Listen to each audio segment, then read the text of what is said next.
Impact Family, impacting the world through healthy family. Shalom saudara-saudara, selamat berjumpa dalam Impact Family. Bagaimana saudara? Apakah ada impactnya setelah saudara merenungkan firman Tuhan? Hari ini kita sampai pada huruf L. Lihatlah apa yang harus dilihat saudara.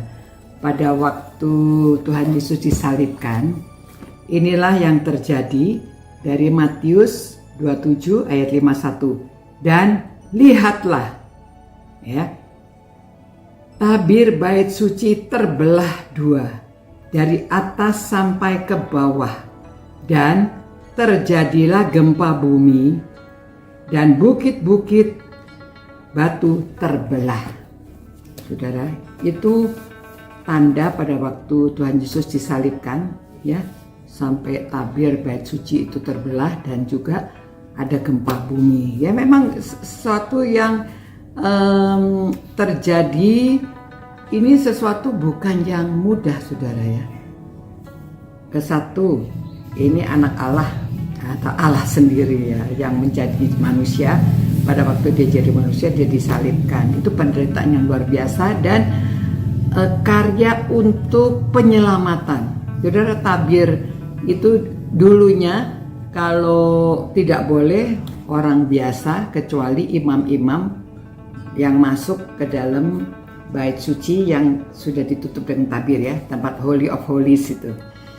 Nah, setelah Yesus disalibkan, manusia itu didamaikan dengan Allah. Jadi itu sebabnya terbelah. Manusia boleh langsung datang kepada Allah. Kita bisa langsung berdoa kepada Allah Bapa kita yang di sorga, karena kita sudah didamaikan. Nah, kalau kita percaya ya, kita sudah diampuni dosa kita, kita serahkan, kita percaya, maka kita didamaikan dengan Allah kitanya. Yang dulunya orang berdosa tidak bisa menghadap kepada Allah langsung ya, harus ada perantaranya. Nah, ini Kristus pada waktu Tuhan Yesus meninggal itu sampai terjadi gempa bumi dan bait Allah itu ya, tabirnya terbelah, itu menandakan kita sudah bisa ada akses untuk datang kepada Allah.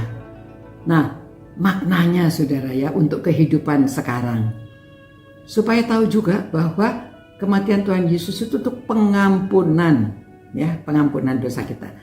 Jadi dalam kehidupan kita ini sesama manusia juga harus saling mengampuni, karena Yesus sudah mengampuni. Nah, ini perlu diberitahukan. Pernah terjadi peristiwa saudara, ada seorang masih family saya ya, cousin, ini sudah beberapa tahun yang lalu, datang bertemu dengan saya, menceritakan masalahnya. Masalahnya sepele saudara, hanya kakak dengan adik, karena dia keluar negeri, pulang bawa oleh-olehnya itu di bandara diambil orang ya. Jadi inginnya kan barang yang asli luar negeri, tapi karena dicuri hanya berupa coklat saudara, coklatnya itu dicuri orang sama tas-tasnya ya.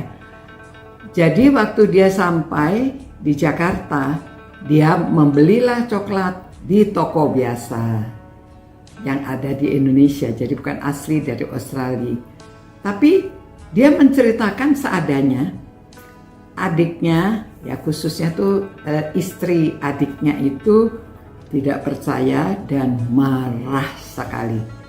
Marahnya itu sampai tidak mau menyapa selama 1 tahun, tidak mau ada hubungan. Ya. Nah, biasanya itu istri mempengaruhi suaminya. Suaminya ini adik, ikut-ikut sudah, tidak menyapa juga dan ikut-ikut tidak percaya. Aduh, sedih sekali ini. Ya, yang satu ini sedih sekali cerita sama saya. Kebetulan memang ya saya jelaskan tentang pengampunan, ya panjang lebar, bagaimana terjadinya pengampunan. Ya sudah, kita yang mengetahui, kita yang tahu firman Tuhan, kita yang mengampuni dan nanti minta ampun sama saudaranya itu, ipar itu ya, memberitahu ya saya minta maaf. Memang ini yang sudah terjadi. Kalau dia tidak mau memaafkan, terserah dia. Tapi kita yang sudah mengerti, kita yang memaafkan, minta maaf juga. Akhirnya, singkat cerita, akhirnya mereka bisa dapat didamaikan. Ya, nah ini fungsinya setelah kita tahu, ini kan peristiwa yang sudah lama dan Alkitab ditulis demikian. Lihatlah ya yang terjadi untuk kita peristiwa ini ya, bait suci tabirnya sampai terbelah itu, peristiwa Paskah ini, peristiwa kematian Tuhan Yesus ini harus kita maknai. Jadi saudara-saudara yang merenungkan firman Tuhan malam hari ini, saudara mesti punya sifat itu ya. Lihatlah tabirnya sudah terbelah, kita bisa akses kepada Tuhan karena ada pengampunan dosa. Itu sebabnya kita juga kepada sesama kita, saudara kita, suami istri, orang tua, anak-anak, orang tua, mertua, semuanya harus saling mengampuni ya. Jangan suka mendendam, rugi dendam itu. Rugi untuk diri kita, rugi juga untuk hubungan, rugi untuk kerajaan Allah. Kalau saudara sudah lahir baru harusnya bisa mengampuni. Kalau saudara tidak bisa mengampuni, telitilah diri sendiri ya. Periksalah diri saudara, apakah saudara sudah lahir baru? Apakah betul sudah ada Tuhan di dalam saudara? Kalau saudara sudah terima Tuhan Yesus, harus bisa mengampuni. Nah, kalau saudara belum bisa mengampuni, nah saudara pikir-pikir apakah saudara benar sudah lahir baru. Tuhan, tolonglah Tuhan, renungan yang singkat ini supaya bisa membawa perubahan orang yang tidak bisa mengampuni orang lain, supaya mereka bisa meneliti dirinya apakah dia sudah dalam Tuhan, apakah dia sudah lahir baru, apakah dia sendiri sudah menerima pengampunan. Orang yang sudah menerima pengampunan, biarlah mereka juga bisa memberi pengampunan pada orang lain. Dalam nama Tuhan Yesus, kami berdoa. Amin. Demikian saudara-saudara, sampai berjumpa pula. Ciao.